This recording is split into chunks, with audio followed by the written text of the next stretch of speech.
bien, pues muchas gracias por hacerme esta invitación. Voy a comenzar presentándome un poquito. Yo soy Esael Pineda para los cuates.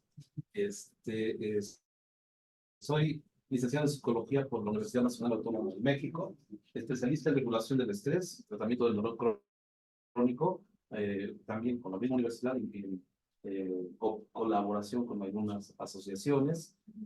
También tengo la especialidad en prevención y tratamiento de la conducta suicida, y tengo el doctorado en psicología, también por la misma universidad, con énfasis en neurociencias, dicho de otra manera, como en el entendimiento del funcionamiento cerebral y cómo afecta nuestra conducta.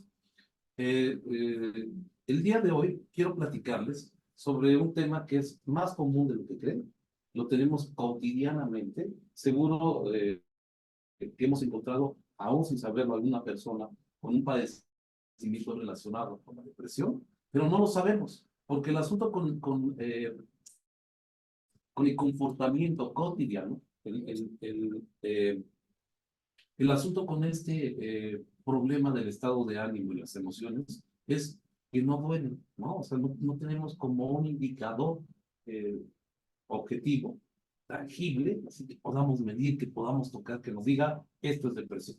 No sucede así con una gripa, ¿no? Si hablamos de una gripa, pues vemos justo que hay síntomas que nos dicen esto es gripa o hay un asunto con las vías respiratorias o con un dolor de panza. Cuando el dolor aparece, sabemos que hay algo porque existe el dolor. Con la depresión y con los problemas del estado de ánimo, con regularidad cuando comienzan, podríamos decir que hay un asunto de cotidianidad. Es algo que vivimos todos los días y difícilmente vamos a distinguirlos. ¿Qué es lo que distingue a una situación en el estado de ánimo de las situaciones cotidianas? Número uno, la intensidad. O sea, no es sentirse triste. Estar deprimido no es tristeza. Todos nos sentimos tristes, todos sentimos miedo, todos sentimos ansiedad en algún momento, todos sentimos enojo, pero en el caso de la depresión en particular o de cualquier trastorno emocional, el asunto es la intensidad. Sucede algo y entonces la tristeza es tan grande que nosotros nos vamos a preguntar, ¿qué está pasando? ¿Me perdí de algo? Esto es muy exagerado, no era para tanto, tal vez van a ser nuestras expresiones. Y el segundo componente es la frecuencia. ¿Qué quiere decir esto? Que está presente más tiempo del que está ausente. Esta tristeza es muy intensa, no se relaciona con lo que está sucediendo en el contexto y además dura más tiempo del que está ausente. Si estamos hablando de que una semana tiene 7 días, al menos va a estar presente 4 de esos 7 días. ¿Ok? ¿Es importante comenzar con esto? Sí. Cuando el paciente llega a nuestro consultorio, cuando el paciente o el usuario llega a solicitarnos ayuda por un problema con el estado de ánimo, regularmente lo que nos va a decir es que la mayoría de las sugerencias cotidianas, pero también de salud, es échele ganas. De ahí el título, ¿no? Y los pacientes con mucha frecuencia te van a decir, bueno, pero ¿cómo le echo ganas? ¿O es que acaso el médico, el doctor, el psicólogo o mi familia no me cree que me siento mal? O sea, piensan que es algo voluntario, es algo de lo que yo estoy abusando, estoy exagerando. O algunos otros con frecuencia nos van a decir, ¿y dónde las compro, doctor? ¿Dónde se compran las ganas? En la papelería, en la papelería, en el centro comercial, etc. Entonces, con esta introducción, lo que quiero decirles es, algo pasa en el cerebro, ¿no? En el cerebro, que es este órgano que tenemos en nuestro encéfalo, en nuestro cráneo, pasan muchísimas cosas, pero una de las principales es que en ese órgano está lo que somos. Aquello que nos distingue, nuestra personalidad, la manera de responder, la manera de hablar, inclusive la manera de controlar los músculos para hablar, para moverme, etcétera, todo está aquí, ¿ok? De tal manera que si algo pasa en este órgano, pues voy a verlo reflejado en la conducta.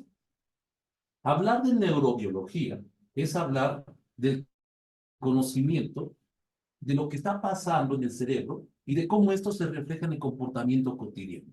Cuando hablamos de neurobiología, estamos hablando de que las cosas que hacemos, sentimos, pensamos, ¿ok? Tienen una raíz o tienen un origen que puede vincularse a lo biológico. lo que afecta al cerebro va a afectar nuestra conducta cotidiana. Así que, al menos me parece que el día de hoy nos podemos ir con esta premisa de que al menos se puede dudarlo si de veras es tan voluntario y tan libre lo que están eligiendo hacer, o si probablemente existan patrones en su funcionamiento cerebral que están determinando antes de que ustedes se den cuenta la manera en que sonreímos, la manera en que miramos, la manera en que sentimos. ¿Ok? Con la depresión, lo único que sucede es que hay otras áreas cerebrales que se están haciendo cargo de las emociones y que en algún sentido no están funcionando de una manera adecuada. ¿Por qué razón? Vamos a tratar de comprenderlo bien. Pasamos a la siguiente. El título de la charla es Cuando echarle ganas, no va. Muy bien. ¿De qué vamos a hablar? Bueno, vamos a dar una breve introducción sobre lo que es la depresión o qué es importante como un problema de salud. Después voy a centrarme mucho en tratar de explicarles qué es lo que la ciencia nos dice ahora del funcionamiento cerebral. ¿Qué es lo que hemos descubierto en cuanto a la motivación o en cuanto a los orígenes de la problemática relacionada con los estados de y finalmente, me gustaría que tomáramos, cuestionemos, ¿no? Cuando conozcamos a una persona que ha sido diagnosticada con depresión o con ansiedad, algún trastorno emocional, si es válido decirle que le eche ganas, o si es válido pensar que está exagerando. Toda enfermedad y todo padecimiento tiene un vínculo mente-cuerpo. Y en este caso estamos hablando de un órgano fundamental que es nuestro cerebro y que finalmente codifica todo lo que somos y todo lo que hacemos y sentimos. ¿Ok? La siguiente. Bueno, el día de mañana es el Día Mundial de la Lucha contra la Depresión y debemos entender que la depresión no es solo sentirse triste, no es solamente que un día me cayó el ánimo, además ya se hizo popular, ¿no? ¿Qué tienes? Ah, pues estoy como en la depre, hoy amanecí un poco depre, ¿no? Pero créanme que si ustedes conocieran, vieran en realidad un paciente con depresión, van a pensarla dos veces cuando utilicen la palabra depre para poder mencionar esta tristeza. La depresión es un cuadro, está caracterizada y en general, eso es muy importante, las personas no pueden hacer algo voluntario que lo cambie de la noche a la mañana. Hay muchas cosas detrás de la depresión que espero que hoy entendamos. La siguiente. ¿Por qué entonces es importante que haya un día contra contra este síndrome, contra este tipo de enfermedades? ¿Y por qué la Organización Mundial de la Salud y todas las organizaciones están poniendo mucho énfasis en este tipo de trastornos? Uno, porque afecta a más de 300 millones de personas. Quiere decir que no es un problema imaginario, ¿no? Dos, y vale la pena decirlo. ¿Se han dado cuenta, por ejemplo, ustedes que laboran en una clínica para que tengamos la oportunidad de estar ya acompañando a un paciente con alguna enfermedad crónica, como la diabetes, la hipertensión? ¿Se han dado cuenta que de repente parece que la depresión acompaña muchos de los cuadros crónicos que en nuestra época van a ser un pan nuestro de cada día? Hace 20 años nosotros sabíamos que estaba habiendo una transformación en la conformación de la salud de la población. El siglo pasado nos metimos mucho en las vacunas y a estas enfermedades infecciosas, etcétera, y además aumentamos la esperanza de vida. Y además, miren que los chavos ya no quieren casarse y tener hijos. A otras ideas. ¿Esto qué quiere decir? Que nuestra población, si hay hijos, lo va a hacer en una edad más longeva. ¿Ok? Los adultos mayores viven más tiempo y por lo tanto van a tener más enfermedades crónicas. Y entonces eso a la larga nos va a hacer tener una conformación de población más grande, con más enfermedades. Ahora, de acuerdo a los estilos de vida, es decir, qué comemos, ¿no? Cuánto ejercicio hacemos, cómo dormimos y cómo regulamos el estrés, las enfermedades crónicas de la edad adulta que aparecían a los 50 o 60 años, ahora aparecen a los 40, a los 30. Y eso significa que personas que vivimos con enfermedades crónicas un número de años mayor. ¿Ustedes creen que hay un sistema de salud en cualquier lugar del mundo que pueda hacerle frente a este tipo de enfermedades. Entonces, la prevención es importante. Enseñar a las personas en este tipo de espacios que dormir bien, comer bien, hacer ejercicio, regular el estrés, son los 4 ejes para hacer que esta enfermedad que yo ya traigo en mi organismo, que lo heredé, no aparezca a los 30, que aparezca a los 60, aletargarlo lo más posible. Y eso hace que mejoremos nuestra calidad de vida. ¿A quiénes está afectando? Afecta a todos, ¿eh? La depresión afecta a todos. Pero lo más importante es la población adolescente y la población adulta mayor. Si me van siguiendo hasta aquí, los adultos mayores tienen más enfermedades crónicas, más probable que tengan depresión, ¿ok? Y los adolescentes que están teniendo estos cambios cerebrales, fisiológicos, etcétera, y que están cambiando el contexto, también son proclives a padecer más depresión. Todos pueden padecerla, pero estamos encontrando que los adolescentes y los adultos mayores están teniendo más problemas con la depresión. ¿Por qué entonces es importante tratarlo? Bueno, porque ya identificamos que hay un problema, ya sabemos en quiénes, pero menos del 50% de las personas que tienen depresión tienen una depresión alta. Esa es una problemática. Entonces, no sirve de nada que nuestro sistema ya detecte que hay depresión, que te den un diagnóstico, que sepamos que tenemos una enfermedad crónica, si al último no podemos dar una atención adecuada. Al último, el problema social va a ser para todos nosotros. Finalmente, la palabra que está aquí, etiopatogenia, quiere decir rara, pero ¿cómo se origina este problema de la depresión? ¿Y qué encontramos? Bueno, que es un problema biopsicosocial. ¿Qué quiere decir? Biológico, porque lo heredamos. O sea, no vamos a tener depresión si no tenemos el gen que está en eso, ¿no? Ese es un primer componente. Psicológico, porque la manera en que regulamos nuestra vida cotidiana va a ser que ese gen lo desarrolla o se detenga, ¿ok?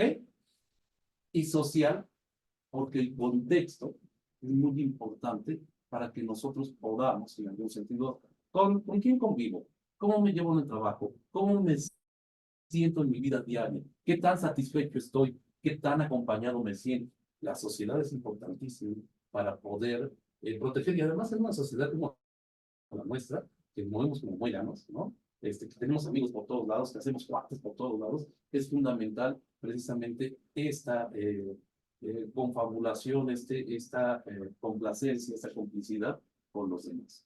¿Ok? Entonces la depresión tiene un origen completo, no es un solo profesional de la salud el que va a poder hacer frente a todo esto. Siguiente. Preguntas hasta aquí, dudas. Si tienen dudas, por favor, deténganme. Y vamos por... Entonces, ¿sí es hereditario la depresión? Tiene un componente, aunque no es determinante. Este es el asunto con estos factores biopsicosociales, ¿no? O sea, hay un componente de que mi familia, ¿no? Tenga antecedentes desde mi bisabuelo, mi abuelo o mis padres con este tipo de sintomatología me predispone a que pueda padecerlo. Pero si además fumo, tomo, me voy de fiesta, tengo malas relaciones sociales, etcétera, no manejo el estrés, estoy pensando que todos están en mi contra, que todo eso va a hacer que los factores sociales y psicológicos jueguen a favor de que este gen se manifieste. O sea, que si en mi familia, por ejemplo, una persona que se quitó la vida por depresión, porque no la supo manejar, porque no la supo expresar, porque no se dio la oportunidad de que le dieran la ayuda en su momento, en algún momento de mi generación, ¿eso se puede repetir? Si se dan todos los factores, ¿no? O todas las, inclusive para quienes no tuviesen una carga genética, ¿no? Aumenta la probabilidad de que llegue la depresión, de que se quite la vida. Esa es una historia aparte. Okay, no, depresión y suicidio no necesariamente van de la mano. No van de la mano. Okay. Puede darse incluso el comportamiento suicida sin que haya un cuadro depresivo, y eso es lo que más impacta a las familias, ¿no? No voy a profundizar mucho en eso, la depresión, sí. Pero sí, o sea, a veces sucede que la persona que no tolera y atenta contra su vida, jamás, ¿no? La familia jamás se dio cuenta que había depresión y que estaba en algo, etc. Hay otras cosas. Okay. Es diferente. Sí, ahorita eso es una buena... Y está aumentando. Algo que se está tratando mucho aquí, eso sí. Sé yo porque yo formé parte de una campaña de que estábamos así en contra de que aquí estamos nosotros, cosas así, pues, en Facebook. Entonces, Perfecto. gracias, doctor. Le damos entonces Gracias. al siguiente. Ajá. Y algo importante es, aquí están estos pilares del estudio. Yo creo que la pregunta que hice es, ¿cómo le hago para prevenir, no? O sea, si ya hay este antecedente, pues, ¿qué puedo hacer? Come bien, come saludablemente. ¿Ok? Lo que le metemos, tenemos que sacarlo, ¿no? O sea, tengo una conducta de alimentación sana y tengo una buena rutina física de ejercicio. O sea, no es hacerme atleta de alto rendimiento, eso es importante. Solo que haya una rutina cotidiana de hacer ejercicio. Si duermo bien y además no me engancho con cualquier cosa cotidiana en las interpretaciones, regulo bien esta respuesta de ansiedad y de aprensión cuando tengo que hacer cosas, etcétera. Es decir, manejo bien el estrés, entonces seguramente que vamos a postergar de alguna manera adecuada la aparición o manifestación de cualquier este tipo de enfermedades. Todos tenemos cargas genéticas, ¿no? Algunos hacia lo cardiovascular, algunos hacia lo metabólico, algunos hacia el estado de ánimo, pero todos venimos con cargas genéticas. Lo importante es la postergación. Siguiente. Que eso aparezca lo más tarde posible sería lo ideal. Ok. ¿Qué es o cómo se caracteriza la depresión? Yo les decía al principio, recuerden, intensidad y frecuencia. No es una tristeza cotidiana, es una tristeza que dura más tiempo de que cotidianamente debería durar y es más intensa que una tristeza de la vida cotidiana o de un suceso. Y algo muy importante es que se mantiene, aunque no haya un suceso que nos los explique. ¿Ok? Por ejemplo, falleció un familiar cercano y entonces veo que lleva un tiempo triste. Pues hay un origen. Esa tristeza tiene una razón de ser. Pero si esta tristeza apareció con este problema, pero este familiar que falleció tiene 10 años y yo continúo con con el mismo patrón de comportamiento, entonces ahí ya está pasando algo más, ¿no? Está prolongándose más, es más frecuente de lo que esperaríamos. O si la reacción de tristeza es muy, muy exagerada respecto de lo que está sucediendo. En los niños, por ejemplo, la depresión se manifiesta con enojo. Difícilmente vamos a ver cómo está este proceso. ¿Por qué? Porque los niños en la madurez cerebral todavía no regulan bien el impulso o la impulsividad. Entonces, muy probablemente este malestar lo van a manifestar con conductas que nosotros como adultos interpretamos como enojo, o como berrinches, o como está, ¿cómo le llaman a estos niños que están chipiles? Hiperactivo. Más chipi, ¿no? Más sensibles. Les decimos esto y ya está llorando. Y eso es lo que podríamos ver en los niños, ¿ok? ¿Qué más caracteriza? Bueno, algo que vamos a ver bien importante es que las cosas que antes me interesaban, que me daban placer, que me gustaban, ahora pues no me dan lo mismo, ¿no? Ya estoy así como de, bueno, pues lo hago. Nosotros podemos notar que eran cosas que le fascinaban y que ahora no le están promoviendo precisamente ese placer, ese disfrute, aislamiento, ¿no? Tendemos o vemos cambios en la conducta que nos hacen ver que las personas, en lugar de, vamos a suponer que es una persona muy sociable, o que al menos interactuaba, platicaba, preguntaba, y que ahora está más ensimismada, está más aislada, tiene poca interacción, algo más, o están durmiendo mucho. Pero el sueño, ¿se acuerdan que es uno de los ejes? El sueño ya, a mí me encanta, además es la especialidad del sueño, pero me encanta este síntoma en particular, porque no es que quieras dormir o no quieras dormir, es que literalmente el cuerpo te lo está exigiendo, y uno mismo de repente va a decir, acá, ay, no puedo despertarme, ¿no? Por más que duermo y duermo, no descanso. Eso sí es mi hipersomnia, o estoy trabajando y de repente ya me quiero dormir, ¿no? ¿Ok? Esa hipersomnia nos está hablando de que algo está pasando ahí con esta restauración, o insomnio. También no es que no quiera dormir, es que literalmente mi cerebro no está consiguiendo el sueño. Y algo que yo les digo mucho en el centro es, cuando nosotros calificamos la cantidad de sueño que encontramos que esto está muy trastornado, entonces probablemente hay algo detrás, ¿no? Y esto es cierto. Ok, problemas en la concentración, en la memoria y en la atención, que antes no existían. Esto es muy importante si estamos evaluando a la persona donde lo vemos distraído, pero si me acabas de decir, sí, y eso es cotidiano, acuérdense, intensidad y frecuencia. No es que me pase una vez en la vida, es que está pasando continuamente. Ahora, hay distintos, de acuerdo a la categorización, hay distintos trastornos de depresión. La depresión o el trastorno depresivo mayor, depresión mayor, es como de la que más se habla porque todo esto que les dije, imagínenselo a mí y todos los días. Entonces, un paciente no se levanta de la cama, pero literal no es porque no quiera levantarse, es que no puede levantarse y tiene toda esta sintomatología. Pero hay algo que yo le llamo la depresión chiquita, como la muerte chiquita, que se llama trastorno depresivo persistente o distinto. Y es como una depresión, cumplo con todos los síntomas casi todos los días, no me siento satisfecho con mi vida, pero puedo funcionar. Puedo ir al trabajo, puedo ir al súper, puedo estar con la familia, aunque mi vida cotidianamente está llena de esta insatisfacción. Vimos con toda la sintomatología, pero la intensidad no es tan grande. Solo lo tengo presente y constantemente me estoy preguntando si existirá eso que llaman felicidad o por qué los otros se pueden reír y yo no le encuentro chiste a esto. También está la depresión postparto. Obviamente el origen es precisamente el parto y vamos a tener una sintomatología parecida a esta, ¿ok? O el trastorno afectivo estacional, para quien nos pega el invierno, no solamente es el asunto de que viene Santa Claus con Reyes, ¿no? O sea, el asunto es que el sol está más lejos de la Tierra, estamos recibiendo, además en una inclinación distinta a la luz, ¿no? Y por menos tiempo, y eso afecta nuestro estado de ánimo. Y obviamente los trastornos bipolares. Así que lo que valdría la pena preguntarnos como profesionales de la salud y como población general es, ¿esto tiene un solo mecanismo? O sea, solo es una cosa que se está afectando en el cerebro y ya. Y todas las depresiones son iguales. O se manifiestan con este tipo de síntomas, pero tienen que ver con muchas otras cosas diferentes. Por eso les pregunto, ¿qué es depresión o depresiones? ¿No?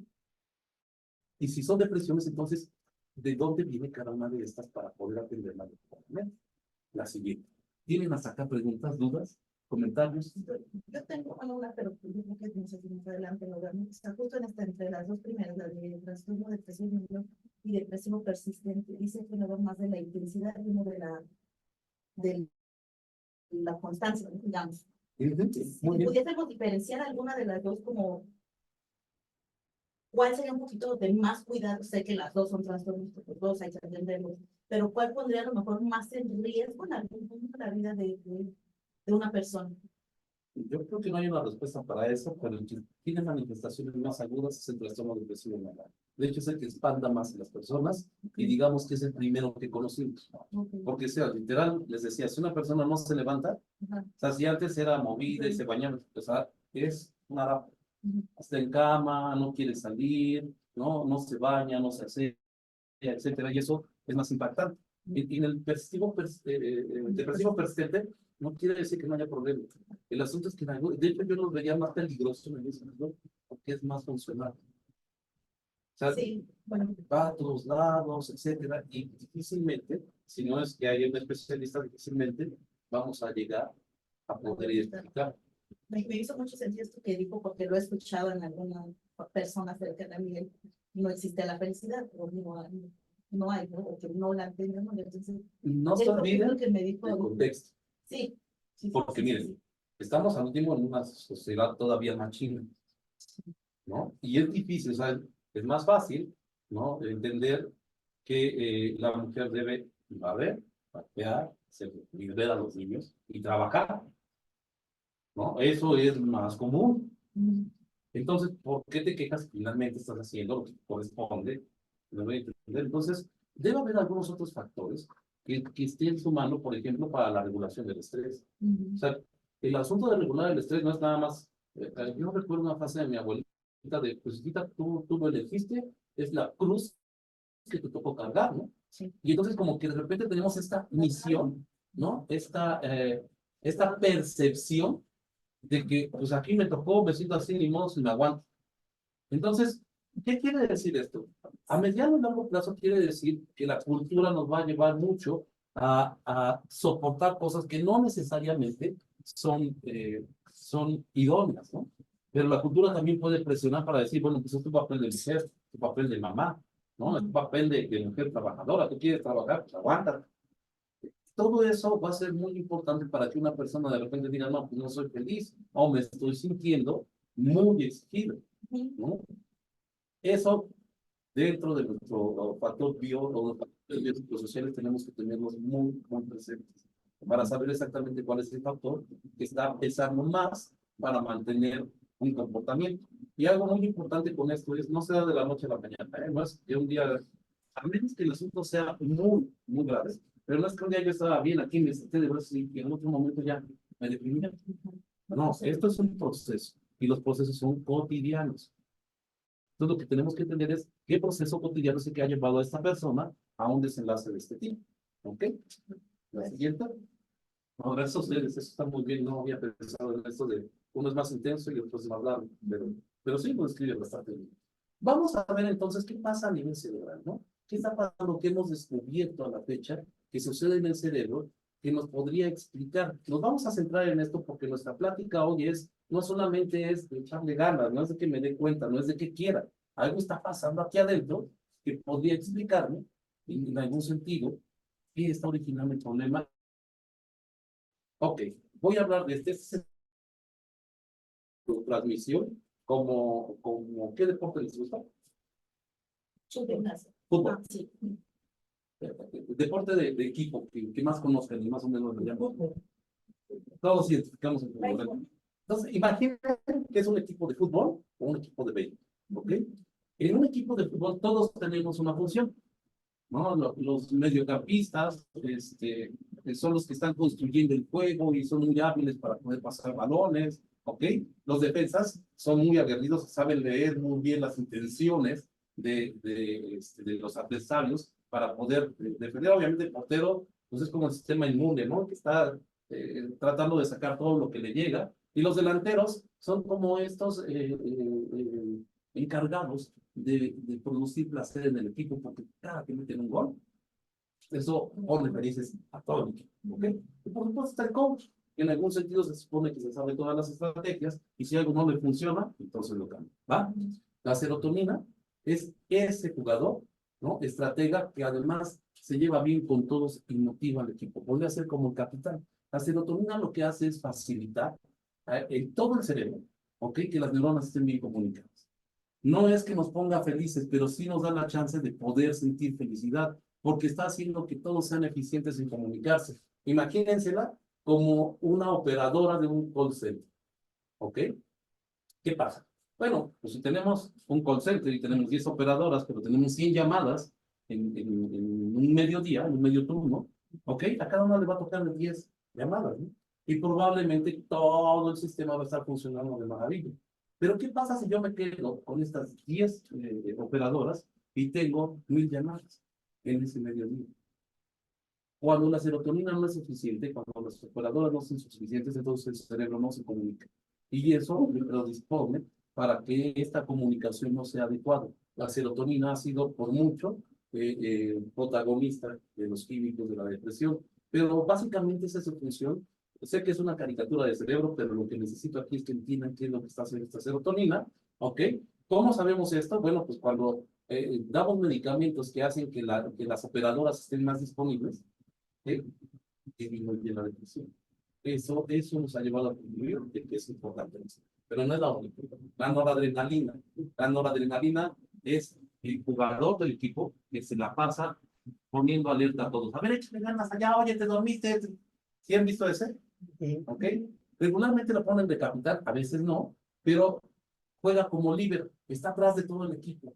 Tiene una visión de qué es lo que tenemos que atender y le está gritando a todo, ábrela ya, pásala aquí, regrésala, tienes quien te apoye. Esa es la adrenalina.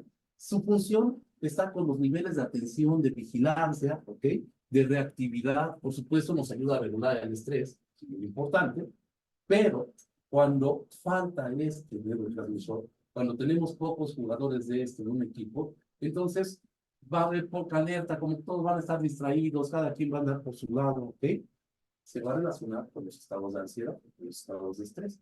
Cuando no hay suficiente noradrenalina, entonces esto no funciona. Entonces ya tenemos dos miembros, ¿no? Este que va motivando, que es un motivador, y este que comunica, que es el que, a ver, tranquilo, sí, pero no se griten, ¿me voy a entender? Vamos bien hasta aquí. La dopamina es el centro de la dopamina tiene como función producir placer, el placer.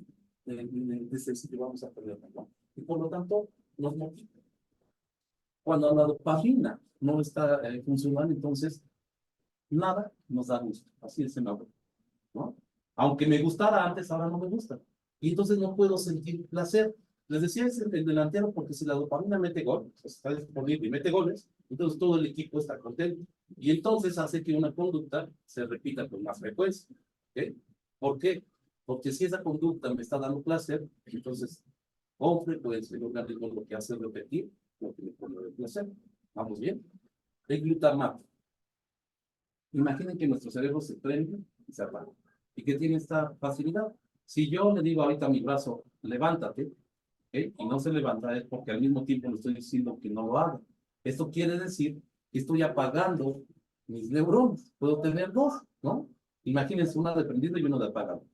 La de prendido, muévete, ¿ok? Pero si gana la de apagado y yo le digo muévete y no se mueve, es solo que esta neurona de prendido no es suficiente para ganarle a las de apagado. ¿Vamos bien? Sí. Es un equilibrio, prendemos, apagamos. Si hay más de apagado, aunque yo le esté dando la orden de muévete, tienes que salir de la cama, etcétera, eso no va a pasar porque no hay glutamato. Pero hay algo muy importante. Este neurotransmisor está en todas las neuronas. Puede prender o apagar las neuronas, ¿ok? Para que hagan su función. Puede prender o apagar el cerebro, se llama así. Pero lo más importante es, si yo veo que algo no me está funcionando, entonces puedo elegir otra conducta. Y esa conducta puede hacer que otras neuronas comiencen a hacer funciones que me sean placenteras, ¿ok? O que en algún sentido me saquen del otro. ¿Va?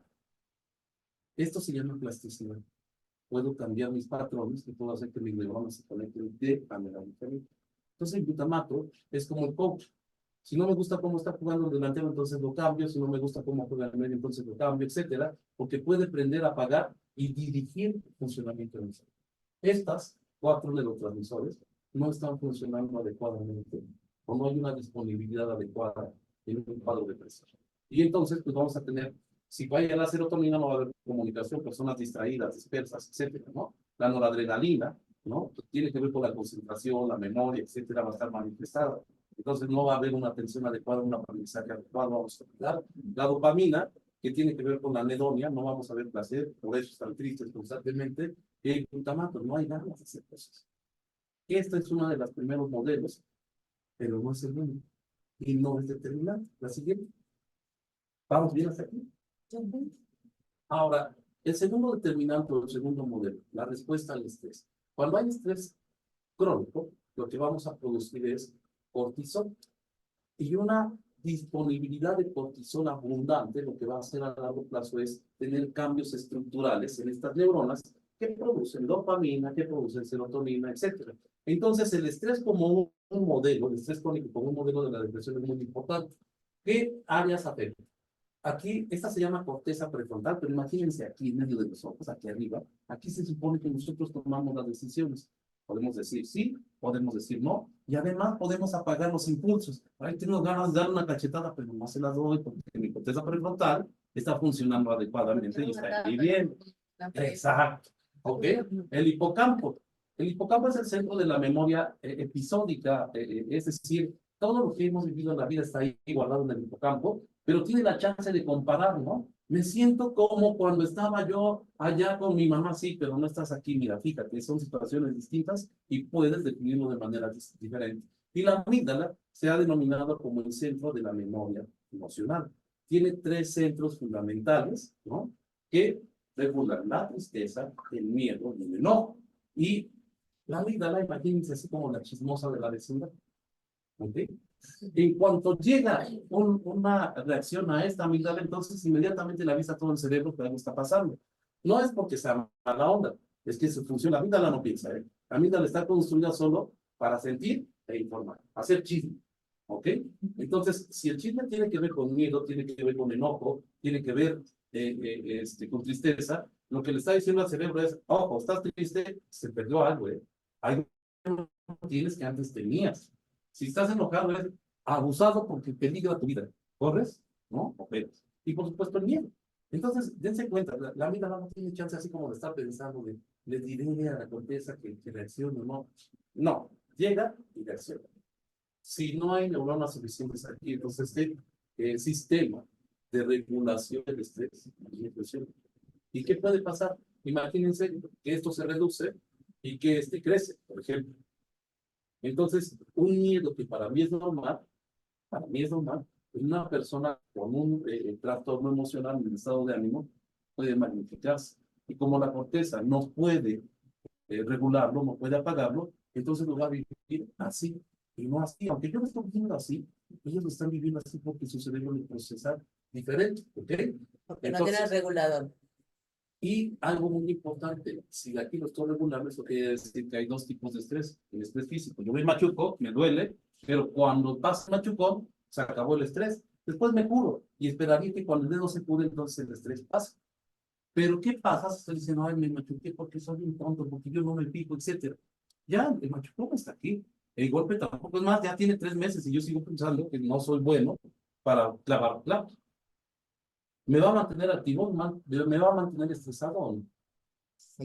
Entonces, el asunto con el estrés psicológico es que por medio del pensamiento puede mantener una reacción de estrés como si estuviéramos ante una situación peligrosa, aunque esa situación peligrosa Ya no lo esté sé. ahí.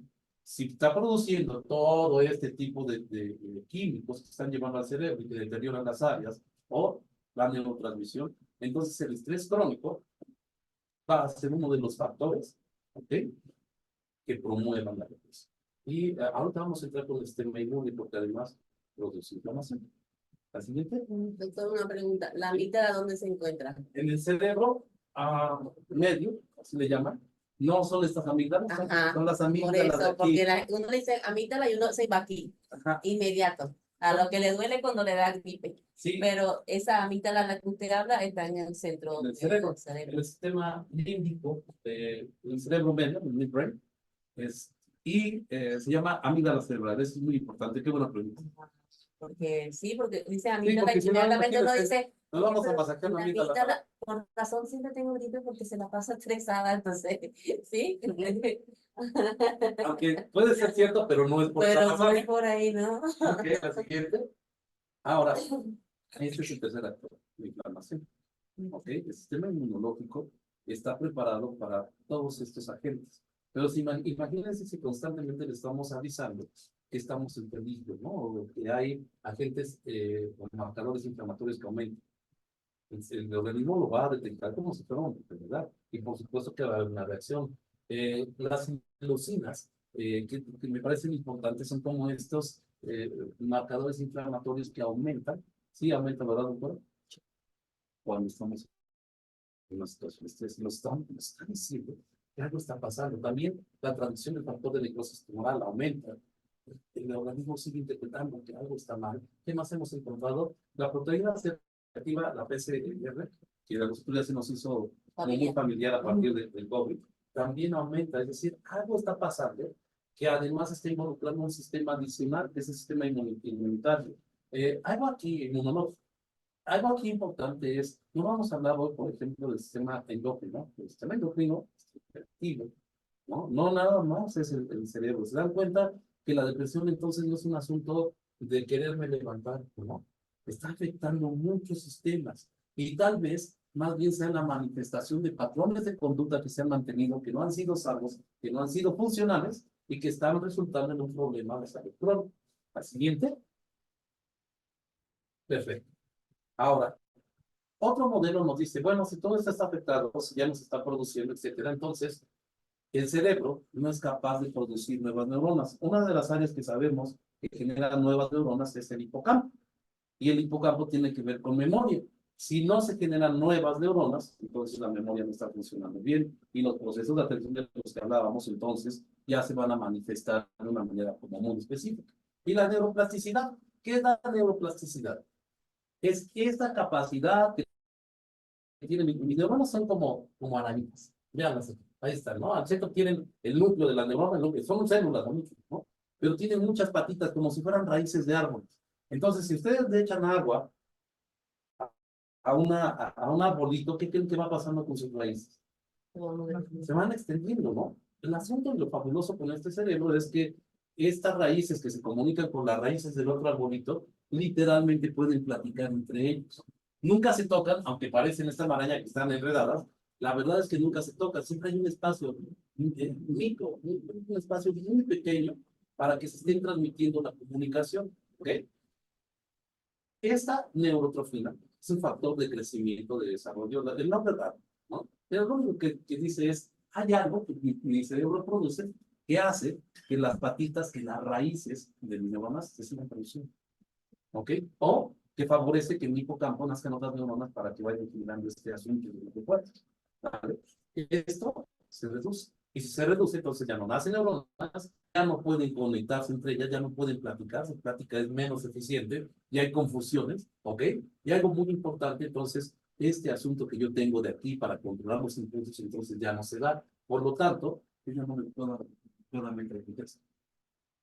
Por eso que decían, es exagerado, porque yo solo le dije que por qué mejor no me ayudaron.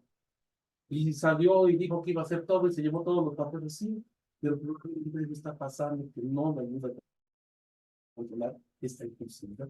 Entonces, es muy importante entender que el comportamiento, la siguiente, el comportamiento es la última puerta del cerebro. Lo que hacemos tiene que ver con lo que está pasando allá adentro. Y entonces, mi abuelita decía que cada cabeza es un mundo. Y tenía una razón la condenada. No tenemos que pelearnos por la razón, necesitamos comprender por qué el otro tiene esa razón. Y si esa razón, pues entonces ni moverle. Cada uno tiene el derecho de poder moverse en donde. Cada quien tiene su razón. Así es. Entonces, no hay que convencer al otro de mi razón. Si podemos construir convenios de realidades, es fabuloso. En el caso de la depresión hay que entender cuál es la razón, cuál es el comportamiento, cuál es el patrón que le llevó a estar donde está, porque lo que la persona está percibiendo es la ley, es la realidad. No es que sea mi realidad o la realidad de todos, es que desde su perspectiva, si el cerebro no está sirviendo para procesar la realidad, su realidad está siendo procesada de otra manera. Y es importante ayudarle para que esa realidad o ese procesamiento la convierta en alguien más personal. ¿Ok? Por lo tanto, debemos entender, hay dos puertas de entrada. Sí, ya se me pegó el cerebro, ¿no? Entonces ya, vale, ¿no? Porque podemos entrarle al revés. Si yo motivo a una persona que todos los días se levante y aunque sea camine en la sala porque no se puede levantar y regrese, entonces estoy ayudando con la conducta y mañana ya no va a ser la sala, mañana va a poder darle la vuelta a la casa porque además le gustaba caminar y mañana la podemos llevar al parque, ¿no? Y entonces todo esto, que es comportamiento, también va a favorecer que haya cambios estructurales. Tenemos dos vías de entrada al comportamiento cerebral. Uno es propiamente el cerebro con todo esto que estamos diciendo y que obviamente está llevando químicos y desgaste, etcétera. Y otro es hacer cosas saludables. El comportamiento es nuestra segunda puerta. Si nosotros hacemos cosas diferentes, entonces tendremos resultados distintos. ¿Ok? El problema es que queremos tener resultados distintos sin cambiar nuestro comportamiento y eso difícilmente va a pasar. ¿Ok? Nuestras investigaciones en ambiente enriquecido, esto significa en donde hay disponibilidad de hacer cosas diferentes o de tener patrones, comportamientos distintos, nos dice que la estructura puede cambiar y la función también. Entonces, no todo está perdido. Si nosotros encontramos esto y complementamos con un buen tratamiento conductual, con una buena psicoterapia, si motivamos a la persona, la motivamos, no la empujamos, no le decimos, o sea, la motivamos, la entendemos y le ayudamos a que tenga un esfuerzo consciente, entonces vamos a poder ayudarle a cambiar estos patrones. La siguiente. Creo que este es el último, pero ya es complementario, aquí ya nos va a caer el 20. Sí. Ya vimos que se producen menos sustancias, ¿no? Que las estructuras están cambiando porque están así como quemándose, oxidándose. Y entonces ya no hay una comunicación adecuada. Entonces ya no va a haber un proceso inhibitorio descendente. ¿Qué significa? ¿Por qué descendente? Porque miren, la cabeza está aquí y el cuerpo acá. Y se supone que lo más evolucionado está arriba. Cuando nosotros decimos, a ver, espérate, sí tengo ganas de patearla, pero no es correcto, o sí tengo ganas de salir corriendo, pero no es adecuado, pues lo que estamos haciendo es utilizar lo más elevado para controlar al resto. Por eso se llama descendente. La corteza prefrontal está aquí, lo más adelante del cerebro, y lo demás está para abajo. Por eso se llama descendente. Entonces, ese control, esa conectividad ya no está establecida. Y si ya no está establecida, entonces ya no es suficiente. Ya no voy a poder controlar los impulsos. Ok, tengo un niño de 3 años, ¿ok? Y mi papá o los abuelos han optado por darle este aparatito porque ya no da lata. Sorprendentemente yo me doy cuenta que ahora cuando le quito el aparatito, me hace un berrinchazo y se tira abajo de la mesa y entonces me patea y etc. ¿Qué está pasando? Pues un niño no tiene construido todavía este control. Este control sirve para la impulsividad. Acuérdense, además que tenemos un goleador que es la dopamina. Cuando yo estoy aquí, gano el juego, entonces estoy produciendo muchos goles. Pero si no tengo este control establecido, lo que estoy haciendo es fregar la existencia de este muchacho para cuando sea mayor, porque no va a poder controlar la impulsividad, va a ser más hipersensible, va a ser más reactivo, ¿ok? Y entonces difícilmente va a poder mantenerse en tareas por más largo plazo. Esa podría ser una de las consecuencias. Es importante entonces quitar el celular y no se lo deje. No, espera, ellos son de otra generación. A ellos sí les va a hacer falta esto. Mi papel como adulto entonces es ayudarlo a regular, ¿no? A decirle, ok, vamos a tener 5 minutos y los 5 minutos, ¿no? O a los 10 minutos, dependiendo de la edad del niño, entonces le retiro para que vaya desarrollando este control con aparatos que además no lo sabíamos porque nosotros no crecimos con esto. No sabíamos cuánto iba a tener. Entonces, hay cosas cotidianas que pueden ir generando, que nos pueden ayudar, pero la clave es la regulación del impulso. Y para eso sirven estas conexiones descendentes. En las personas deprimidas, esta conexión es eficiente. Y ya todo esto falla, entonces probablemente la conexión ya no está establecida. Y entonces, esta tolerancia al malestar, o sea, nosotros nos aguantamos, ¿no? Tenemos sueño, pero nos estamos aguantando vara. ¿Por qué?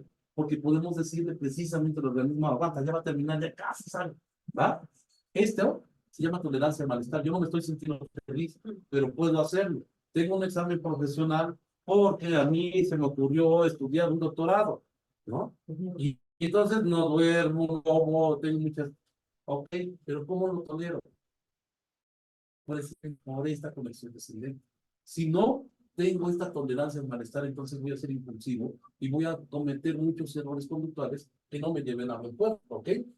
Ahora, esta exposición crónica a la hiperreactividad, ¿no? A la hipersensibilización, termina con estos centros límbicos, con esto de lo que hablábamos. Amígdala cerebral, ¿no? Las cortezas, le llaman prefrontales o el sistema límbico. No quiero entrar en esos detalles, en nombres bien raros, pero principalmente las cortezas cinguladas y las ínsulas son como una interfaz entre esto y las emociones.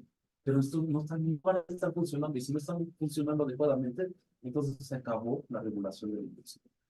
La siguiente, por favor. ¿A dónde nos lleva todo esto y a dónde quería llegar estos diagnósticos? ¿Ok?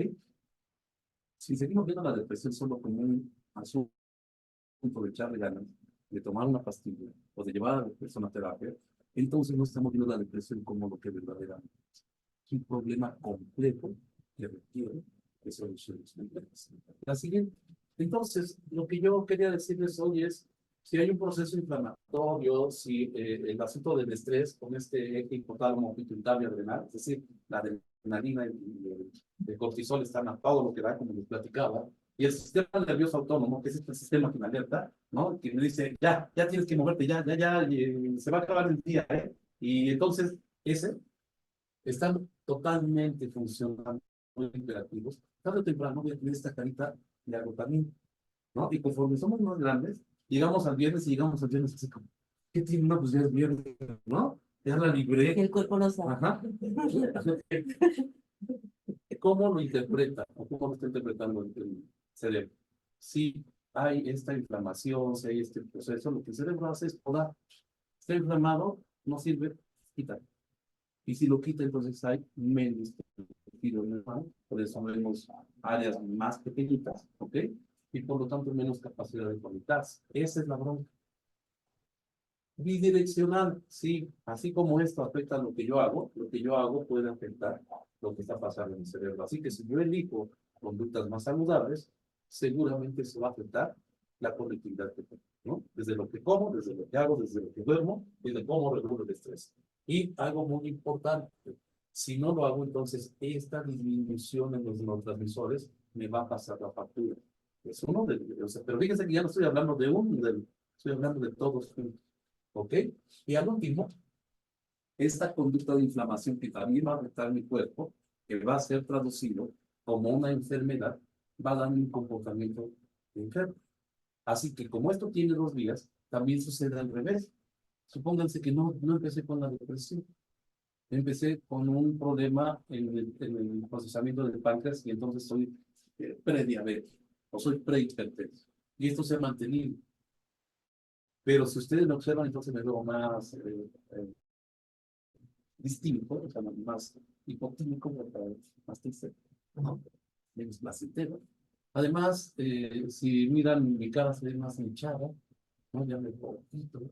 Me siento cansado más fácil. No, vayan ustedes, yo no, estoy cansado. Puede ser que esta enfermedad crónica también esté dando sintomatologías de depresión, porque estamos hablando de mente. Bueno, la mente no es intangible del todo. Gran parte de lo que sucede a nivel mental está sucediendo en el cerebro y en su conectividad. Un ser, un neurocientífico, así como colombiano decía, que hay un lugar en donde podemos poner el alma.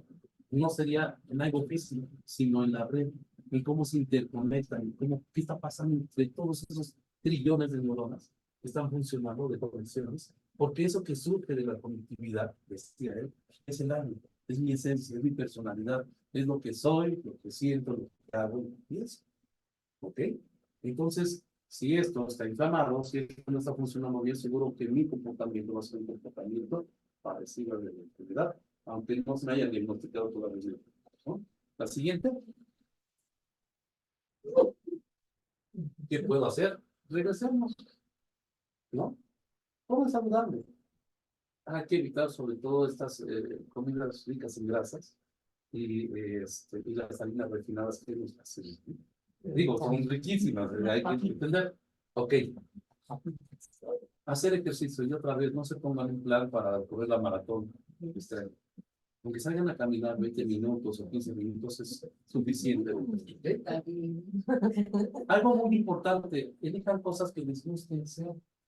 Si ya no lo hacen porque no tienen tiempo, etcétera, entonces busquen la manera de al menos una vez a la semana hacer algo que les guste.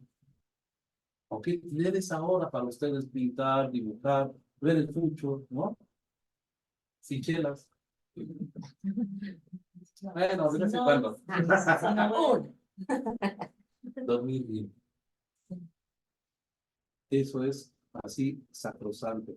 La hora de irse a acostar y de levantarse. Mantengan, el promedio es de 6 a 8 horas, y más o menos lo que debería dormir una persona sana. Hay quienes duermen 10, benditos los que pueden, yo no he experimentado eso.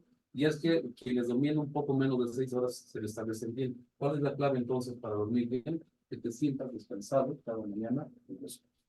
Así estás durmiendo. ¿Ok? Si hay un proceso inflamatorio, aunque duermas 12 horas, vas a sentirte cansado. La siguiente,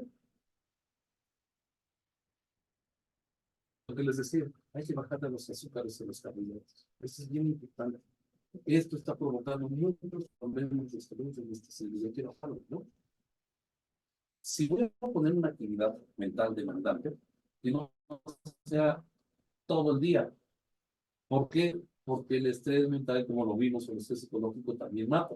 Y si nosotros ponemos una actividad demandante y luego otra actividad demandante y luego otra actividad demandante, no le estamos dando descanso a este órgano que es fundamental para nuestra salud y para nuestra vida. Tener cuidado con las sustancias y los medicamentos. ¿A dónde voy? Acuérdense, estamos en una sociedad de... Oye, me duele la cabeza. Me lo dio el doctor. A ver, ¿no? Yo también tengo gripa. Mira, estas me salieron re buenas. Pero sabemos cuál es el efecto de usar este tipo de medicamentos de una manera crónica, ¿no?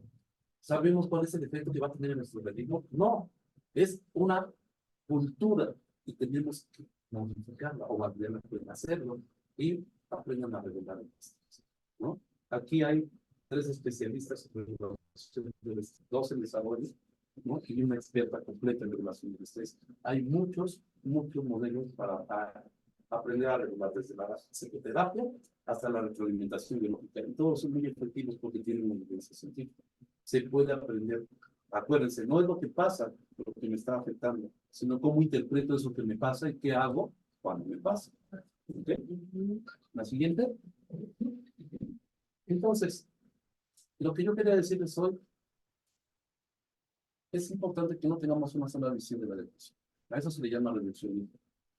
Ya me dijeron, son los neurotransmisores, seguro es la serotonina. Ve que te den algo para que aumente la serotonina. No. Porque si hay muchas depresiones, entonces no todas se manifiestan igual. Y aunque les den serotonina, probablemente eso no le va a funcionar. No sé si ustedes conocen a alguien que ya fue a tratamiento psiquiátrico para depresión y te dijo, no, ni la tomes, no me sirvió.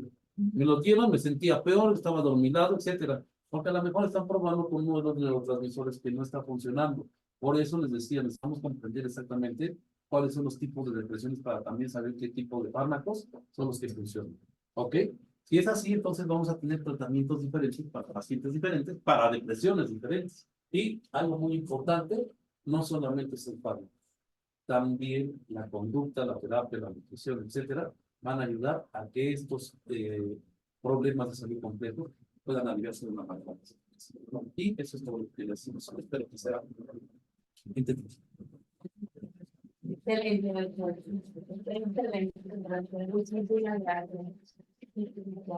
alguna duda, algún comentario final? Una pregunta en la... Los que están conectados en vía Zoom, ¿tienen alguna duda, algún comentario para el doctor? Lo pueden dejar en el chat y lo podemos leer. Yo tengo una pregunta, hablando sobre la psicoterapia y la retroalimentación. ¿Qué es la retroalimentación de la terapia? Es la utilización de dispositivos tecnológicos que permiten a las personas mirar cómo está funcionando su organismo. Pongámoslo así, es como sacar un monitor o sacar a una pantalla las funciones fisiológicas del organismo de las personas para que puedan ver si en realidad, por ejemplo, el estrés les afecta o no. Supongamos que la medición que elegimos es la frecuencia cardíaca, ¿no? Y entonces tú estás con el paciente y le dices, oye, es que te estresa esto que estás hablando, y él te dice, no, bueno, sí que es importante, pero cuando le muestras el monitor y entonces vemos que la frecuencia sube y que todos los ritmos se alteran, entonces el paciente tiene la oportunidad de darse cuenta, porque a veces es el problema, es que nos educaron de una manera muy resistente, ¿no? A creer que tenemos que aguantarnos el malestar. Ese es el otro extremo, ¿no? Y si el usuario ya está sufriendo de una cardiopatía, ya se identificó que requiere regular su estrés, etcétera, pues entonces mirarse en un monitor a veces es de mucha ayuda. Por cierto, por los ingenieros, el más recurrente y más funcional, la retroalimentación, tal vez precisamente por este sistema, ¿no? En donde pueden manipular y controlar el por su cuerpo. O sea, una especie de terapia, pero enfocada a eso. Sí, porque ahí, por ejemplo, puedes combinar la psicoterapia con este tipo de tecnología o puedes enfocarte solo a los ritmos.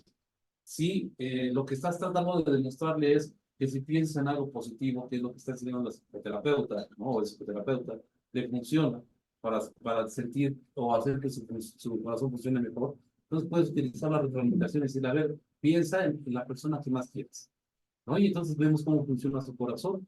Y entonces el equipo le está diciendo, ya ves, si piensas en lo que más quieres, etcétera, etcétera, tu corazón se beneficia. Entonces puede hacer esa combinación de la psicoterapia o la retroalimentación. Gracias.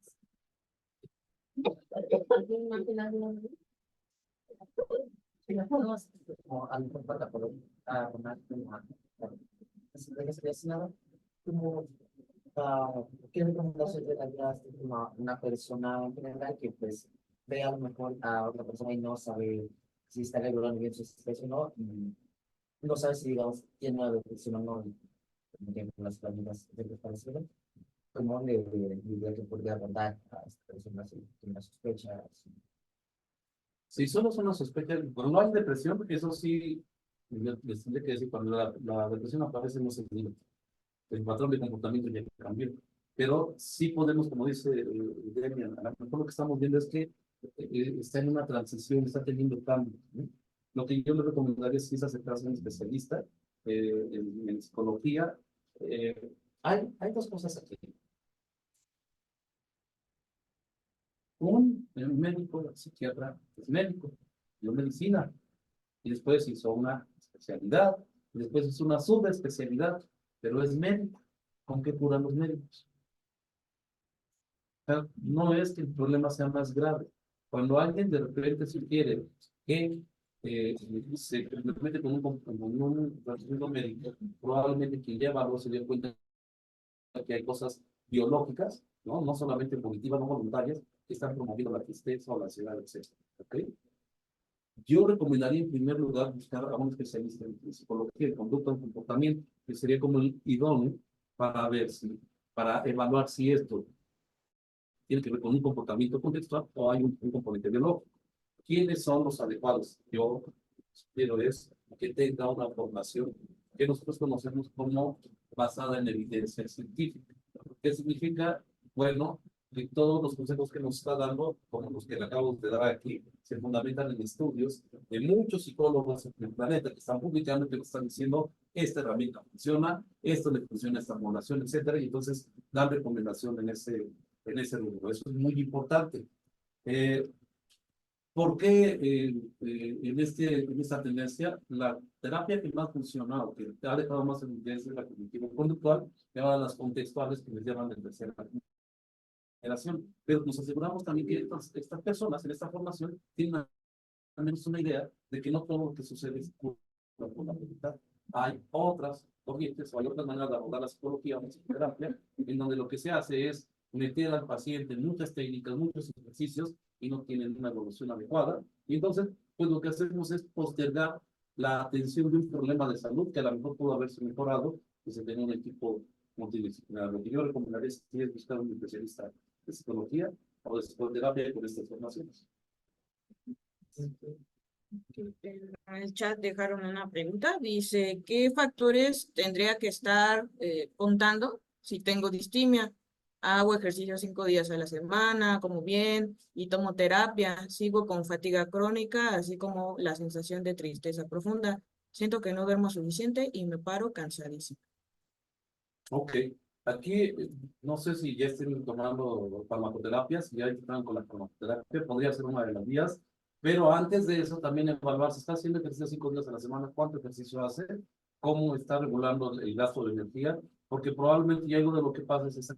Yo les decía mucho, no son atletas de alto rendimiento, no busquen un programa para convertirse en atletas de alto rendimiento. Lo que necesitamos es movernos, pero si el ejercicio está siendo excesivo, eso también va a provocar problemas con el resto de sistemas.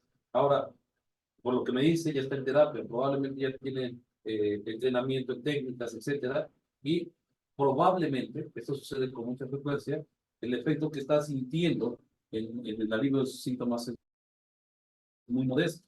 Probablemente lo que suceda es que sea un candidato o candidata a evaluarse con psicofármacos, ¿no? Probablemente lo que está sucediendo es que ya está esta baja de neurotransmisores o ya hay una situación a nivel central y entonces requiere de un apoyo farmacológico que no necesariamente va a ser perpetuo. ¿Okay? Eso va a depender de quién lo evalúe, pero de entrada, vamos a ponerlo así.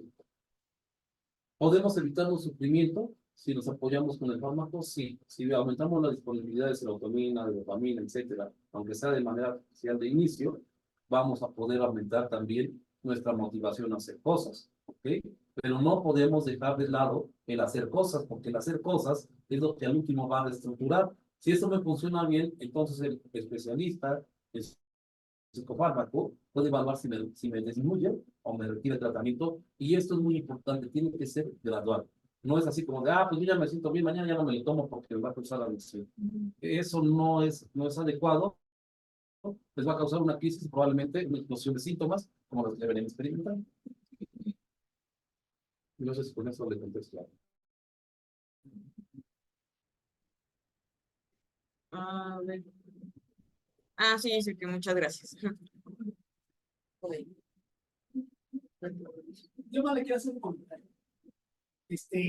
Nos sacaba, bueno, por lo menos a mí me sacaba una ventanita para, porque es muy importante esto y nosotros realmente no lo tomamos tan importante.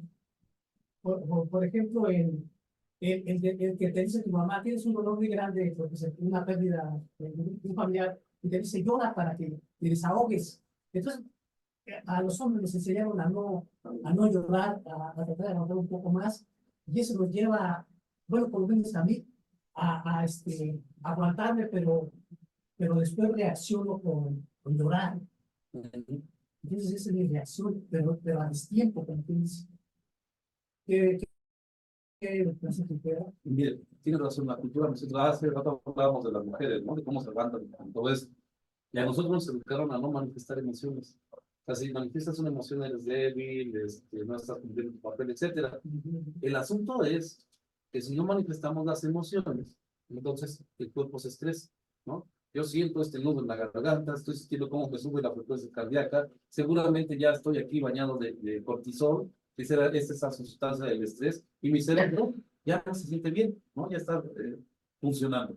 Es importante, si en este caso hay un duelo, hay una pérdida y no encuentra una persona de confianza, siempre es muy importante encontrar a alguien de confianza, pero aguas por las personas de confianza, ¿no? Los psicólogos, ¿qué hacemos los psicólogos? Pues lo escuchamos y tenemos, espero que todos sigan, un tratado de confidencialidad. Tú hablas y se queda. ¿No? Yo no voy a ir y, ay, fíjate que vino un Pedrito y me estuvo platicando, eso no lo hacemos. ¿Por qué les platico esto? Porque muchas veces tenemos retos de confianza, lo encontramos en el trabajo, lo encontramos en la familia, etcétera, le contamos, y de repente ya llegó un mamá y me dijo, oye, ¿por qué no me dijiste que tenías ganas de llorar? Si nomás lo he platicado, sí sucede con frecuencia. Entonces, en ese sentido, vale la pena encontrar a alguien, un profesional de confianza, si es que tenemos este temor, y poder desahogar. ¿Por qué es de confianza? Porque no solo se trata de recibir un consejo. Si esto ya me está mermando, ese profesional nos va a decir cuáles son las acciones que podemos tomar para prevenir que esto se convierta en una enfermedad crónica. Sí es cierto, aguantarse o no manifestar emociones, al último también enferma el cuerpo. Y no es como este asunto retórico de, si te enojas te va a dar cáncer, y si no sabes tristeza vas a padecer el corazón. No, va a ser una de esas porque tenemos una carga genética. No tenía que ver con la emoción que uno se guardó, pero lo que sí está pasando es que estamos sobreestresando nuestro organismo por no compartir. Y le agradezco mucho esas palabras, han sido oro movido para mí esta mañana. Ya nuestro tema de hoy. Sí, al final, veamos cómo este estrés, la alimentación, las rutinas se pueden convertir en cualquier tipo de enfermedad. A lo que nosotros denominamos estrés es a esto, ¿no? Este desgaste constante, sin darle un descanso al organismo, que tarde o temprano se va a manifestar en un problema de salud. Y en el caso de hoy, de lo que estamos platicando hoy, fue el estado de ánimo. Entonces, démonos cuenta que la depresión es una enfermedad, ¿sí? O un problema sintomático, no es un asunto voluntario, o no es que hoy simplemente no me dieron ganas de levantarme. Tiene todo un proceso detrás que vale la pena entender para tratarlo adecuadamente. Y muchísimas gracias. Muchísimas gracias. Gracias a ustedes. Gracias. Gracias a ustedes, excelente. Gracias a todos. Contáctanos. En CAEPSI, Tu bienestar es nuestra prioridad.